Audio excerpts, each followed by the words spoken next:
Vâng, cảm ơn anh. Em ngoài anh chút xíu luôn ha. Rồi, Chuyện, ok, cảm ơn. chuyện. Khoái lên. Phải hả? Bên nước ngoài rồi. Nước Thấy, ngoài.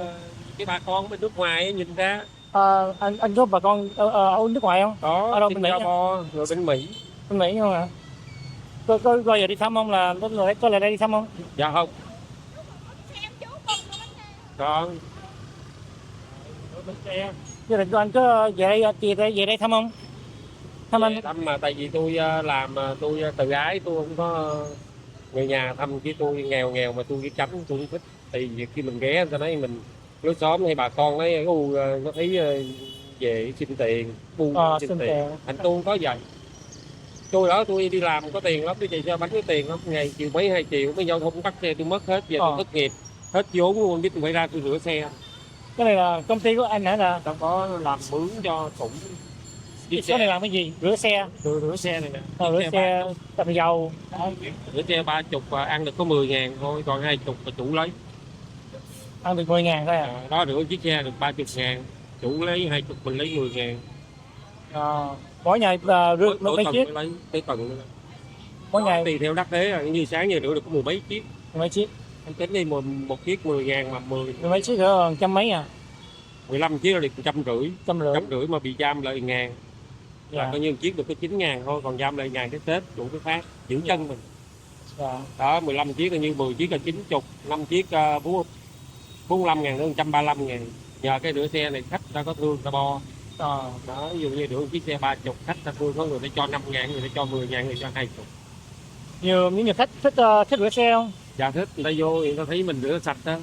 Rửa sạch tôi cho. Con đổi nhất bao nhiêu? Đổi nhất là của sủi thì có giá hết. Thế rồi. Còn mình chỉ việc chờ rửa xe thôi lấy 10.000. Mấy người làm ở đây? 4 có 4 đứa. 4 người làm. Phải mặc áo này. Mặc áo màu xanh. Rồi cái chuyến làm chạy xe bánh có tiền lắm, anh biết chạy ngày chiều mấy 2 triệu mấy giao thông nó bắt. Nó bắt nó phạt để giữ xe luôn. Ai phạt? Mấy cảnh sát giao thông á. Sao? Nó cấm xe ba bánh không cho mình chạy. Nó cấm? Chở đồ rồi kia nó cấm, nó giờ có lập không cho chạy ba bánh nữa, thành nó cấm nó bắt phải giữ xe, tịch thu xe, bây giờ hết vốn không có tiền. Tôi năm nay 60 rồi, 60 tuổi rồi.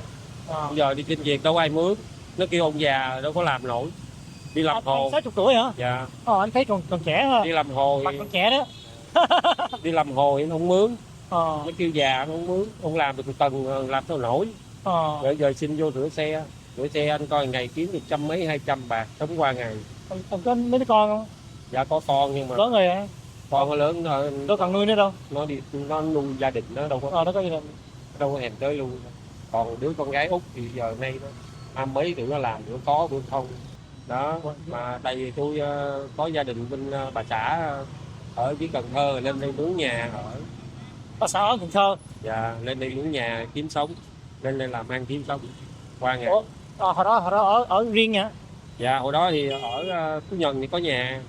Sau này mình thanh niên lớn lên bắt đầu gia đình rồi chị em rồi cha mẹ chết thì chị em bán nhà, thế là bắt đầu đi mướn. Nghèo quá bán nhà lấy tiền xài. Đó nào đó chạy xe này là có tiền. 3 tấn nè. Mà bây giờ mấy giao thông nó bắt, bên này nó không bắt nè, bên Phú Nhuận bên mấy quần tháng nó bắt. Sao bắt nó lấy xe luôn. Sao không cho quyền xài, không cho phép xài hả? Bên Việt Nam nó cấm xe bắt. Cấm thì chứ nó cấm là sao nhầm người con.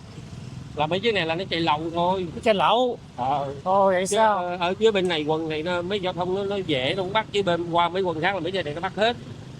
Bắt nó tịch thu luôn. Mà sao nó không cho phép chạy sau đó vậy? Tại vì nói chung là cái số xe này á, nó không có giấy tờ. Còn rồi cái nó ảnh hưởng cho những cái xe có giấy tờ. Như tôi mua cái xe có giấy tờ mà không có bằng lái. Rồi cái bằng lái cái xe này nó khác xe người ta. Đó, bằng lái A3.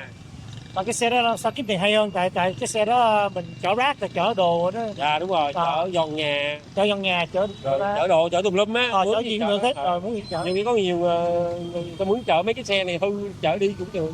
Nó dễ không dùng, nó vô hẻm được. Vô mấy cái hẻm nhỏ được. Mấy cái hẻm chặt cua rồi nó dễ. Còn mấy cái xe 4 bánh vô cua đâu có chặt.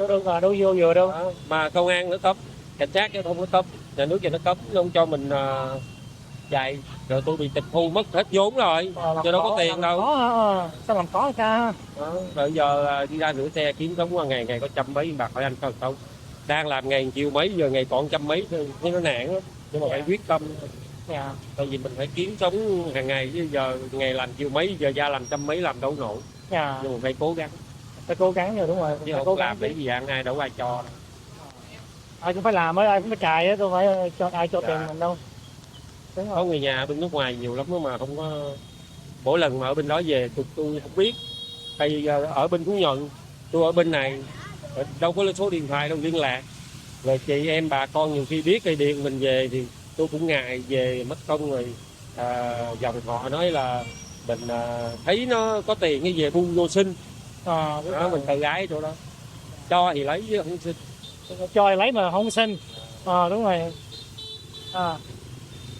Cái nhỏ lớn không có ngày nào sướng.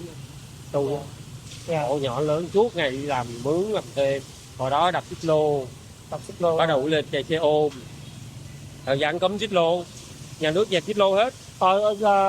Khu số 1 có xích lô á. Dạ cái đó là chở khách du lịch giờ, Đúng rồi. tồn tại giờ thôi, chứ còn hồi xưa là xích lô nhà nước cấm hết, dẹp hết, bắt đầu cái mới mua kiếm tiền, mừng tiền góp rồi mua xe mấy cái xe Trung Quốc này, chạy xe ôm.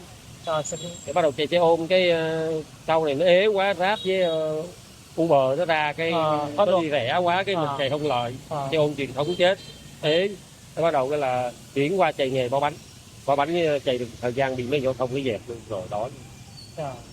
Người chạy nhỏ lớn ngoài đường không có nghề nào. Có ha. Có chứ. Ở đâu sống cũng khó hết, mà dầm nước cái khó là khác hơn người ta thôi. Còn ở Canada cũng mà không phải dễ, là có tiền á, mà tiền á là gì cũng mất tiền hết, xe mất tiền, đổ nước mất tiền, đổ xăng mất tiền. Có thằng em, tôi có thằng em bà con coi như ba của nó là em ruột của má tôi. Hồi đó ở Việt Nam này là hai thằng, tôi là Giai Anh, nó nhưng nó lớn tôi 2 tuổi, nó sinh năm 64 á. Rồi hồi nhỏ là như nhỏ lớn là hai anh em như là anh em bà con như anh ruột rồi. Má tôi với ba nó là hai chị em. Mà rốt cuộc anh coi giờ nó qua Mỹ rồi, lâu lâu nó về mình không gặp mà nó hỏi thăm hoài. Sống thật. Sợ xin tiền á. Không, nó muốn gặp tôi nhưng mà tôi không muốn gặp. Tại sao vậy? Tại hôm mất công rồi cái cho thì ghé cho, còn không Gia đình mà phải gặp chứ. Nha, tôi nghĩ đi. Cảm ơn nhiều hả chú. Wow, that was what a nice guy to spend some time to talk to you about, his life and how hard it is. It's not hard. It's not easy here, right? So, of course, I'm gonna throw up all the translations, so I don't have to summarize any of that.